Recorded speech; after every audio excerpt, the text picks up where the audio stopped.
Hello everyone, I am back with another movie review today. It was highly requested that I review Captain America Civil War, and today I dragged myself to the theater and finally saw it. Warning, this video will contain spoilers for the movie, so if you have not seen Civil War yet, I would go ahead and pass this video unless you want to be spoiled. I'm just going to jump right in with different points from the film. To start, I am Team Captain America. I was Team Cap before I saw the movie, and after seeing the movie, I remain Team Captain America.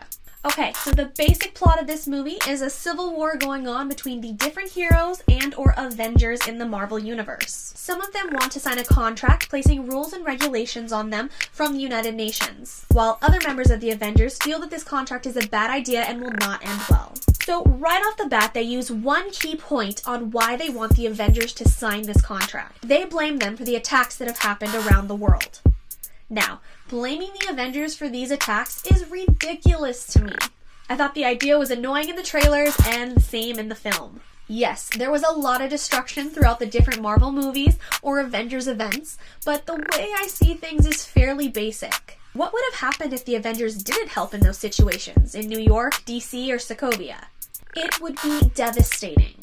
So while I get that there are characters that have issues with the Avengers' actions, I would love for them to see a world where the Avengers didn't interfere. Let's be honest, Loki would be ruling the planet. So clearly I am Team Captain America. I'm against the regulations, any sort of contract, registration act, whatever you want to call it. So at the beginning of the movie, we see a bigger Captain America villain named Crossbones. He is played by Frank Grillo, and he gives off such a Deathstroke vibe to me. If you refer to this TV show Arrow, I can see a lot of similarities between Frank Grillo and Manu Bennett, who plays Slade Wilson on CW's Arrow. To me, the Crossbones look reminded me of Deathstroke as well, and this isn't a negative. I'm a fan of Deathstroke, I just happen to see similarities between the two. Now, Crossbones was supposed to have a part in Steve Rogers' assassination, but he's blown up fairly early in the film, so his part really wasn't that big. Speaking of Steve Rogers' death, it didn't happen. This was surprising to me, and I had already mentally prepared to watch Captain America die. They clearly went a different way, and Steve is currently alive and well. I'm personally glad that they didn't kill Steve off, but I can understand why people would have problems with this storyline change. Peggy Carter's niece also has more parts in this film, Sharon Carter. Side note, I love Peggy Carter, and her funeral was so sad. All of those fangirl feels. Anyway, back to Sharon Carter. Now, she was supposed to be a part of Captain America's death as well, firing the fatal shots while under hypnosis. So while I'm watching the movie and I see Steve standing next to her, I can't help but chant in my head, "Steve, get away from her! Get away from her, Steve! Run! Hide! Duck! Cover!" But once again, that did not happen. No signs of hypnosis and no Steve Rogers' death. I'll just make another fangirl note. I'm a huge Peggy and Steve fan, so the fact that we are hooking up with your ex-girlfriend's niece is kind of weird to me. Let's see. The rest of the characters were fantastic, and I'm just going to kind of do a run-through of each of the main group. We'll start with Team Iron Man. Tony Stark. Surprisingly, I didn't hate him as much in this movie as I thought I was going to. While I didn't agree with him, I enjoyed his character and the way he tried to fix things in his own way. Still Team Cap, but I was pleasantly surprised that I didn't walk out of the theater totally pissed off at Tony. I do have to give props to the digital department at Marvel, Disney, whatever you want to call it, because their anti-aging skills are like flawless. In Tony's would-be flashback, it looked like they pulled Robert Downey Jr. straight out of Weird Science. Moving on to Rhodey/War Machine. I really do enjoy Don Cheadle in this role, in this part, and I love all his scenes. He's funny and badass, and that was no different in this movie. Of course, I'm not a fan of him being for the regulations, but that's just how it goes. I do have to say, the moment that Vision accidentally hit him and he was falling towards the ground was super scary, and I'm hoping that Tony building these new legs for him will work out, because I do really enjoy that character. Next up, Black Widow. She is amazing, she's badass, and I wish so much that I could flip around like she does. While she is on Team Iron Man, I do enjoy her skepticism throughout the whole movie and her relationship with Steve. With her character, I did enjoy her allowing Steve and Bucky to get away. With the friendship they've built between Steve and Natasha, that scene just made way more sense to me that she would let them go. Next up, Black Panther. I love Black Panther. This is my first introduction to the character, and I'm so ready to see more. I don't know much about him, but I'm so ready to learn. His character was amazing, and Chadwick did an awesome job in portraying him. I am just so ready for a Black Panther solo movie. The suit was badass, I love how it looked, and this girl is totally ready for as much Black Panther as you want to put on screen. I also find it extremely interesting that he's a king. Next up, we have Vision.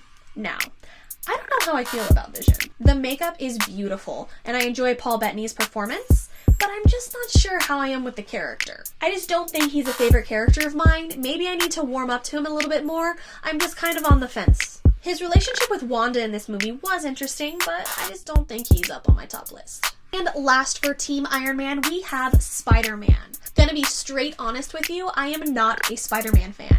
Never have, never been into the previous films, never really saw the appeal to Spider-Man.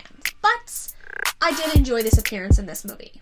I really enjoyed the casting of Tom Holland in this role, and I'm actually willing to give a standalone Spider-Man a chance with this version. He was very funny, and I enjoyed his very youthful take to the team and to the battle. Spider-Man's reference to Empire Strikes Back nearly killed me. It was freaking hilarious. Now, hopping on over to Team Cap, we will start with Captain America himself, Steve Rogers. I'm a big fan of Captain America. I love the 1940s, and that's what really drew me to his character in the first place, and I still love him in this movie. I think his idea of what the governments could do with a contract like that is spot on, and I completely agree with him. As always, Chris Evans did a fantastic job playing the part. And as I said, I'm very pleased that he didn't die, although that was extremely shocking to me. I'm ready to see more Steve Rogers in future Marvel movies. Next up, we have Bucky. I feel so sorry for Bucky in this movie. Seeing more of the background information of his brainwashing and other Winter Soldier effects was kind of heartbreaking. Just the fact of him not having any control over his mind was very sad. Specifically, seeing him kill Tony's parents was brutal.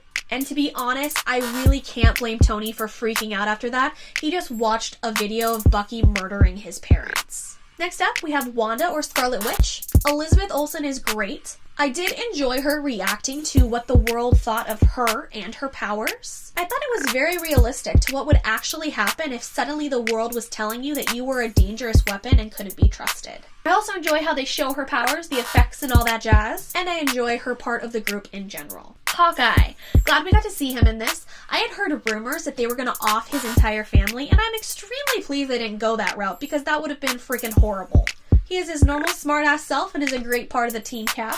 I enjoyed his interaction with Natasha, referencing back to their friendship as well. Black Widow asks if they're still friends, and he responds with, "That depends on how hard you hit me, Falcon." I love Falcon. He is such a great buddy for Cap, and a perfect part in this movie as well. He's super badass in this movie, and I'm enjoying his suit upgrades, like with the little drone and the screen on his arm. Very nice. A big part of his character, I feel like, is a big support for Steve, which I think is important, especially when everyone is taking sides in this movie. It's also very comical, and I enjoyed some of the interactions between Falcon and Bucky and the rest of the cast. Ant-Man. Ant-Man was freaking hilarious. I am so glad they put him in this movie. Paul Rudd is fantastic.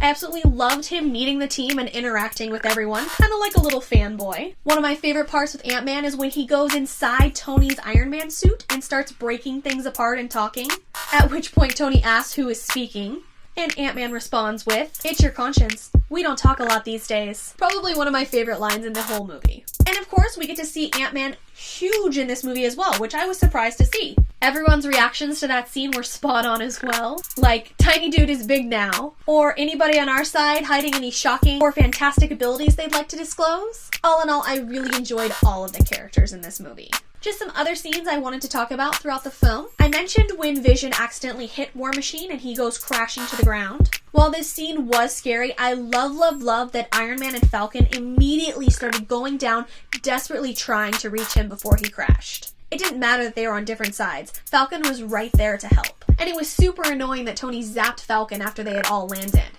Newsflash, Tony, it's not Falcon's fault that Vision missed. The other part I liked was the brief mention of Hulk between Tony and Natasha. I had actually previously discussed what team Hulk would be on if he was involved in the situation, and we agreed that he would not be anywhere near Team Iron Man. So I like that Natasha pretty much flat out said that. At the end of the movie, I do enjoy the escape mission. I was not okay with leaving Wanda, Sam, Clint, and Scott in prison, so it's nice to see that Steve busted them out. One of the after credit scenes was putting Bucky on ice and keeping him on Black Panther's home of Wakanda. I'm all for this idea. Clearly Bucky does not have control of his brain, and I'm all for more Black Panther scenes. The second scene was focused on Spider-Man as Peter tries to explain why he has a big black eye to Aunt May, who is Marissa Tomei, by the way. I love her. This is just another reason why I need to give the next solo Spider-Man movie another chance. So those are my thoughts on Captain America Civil War.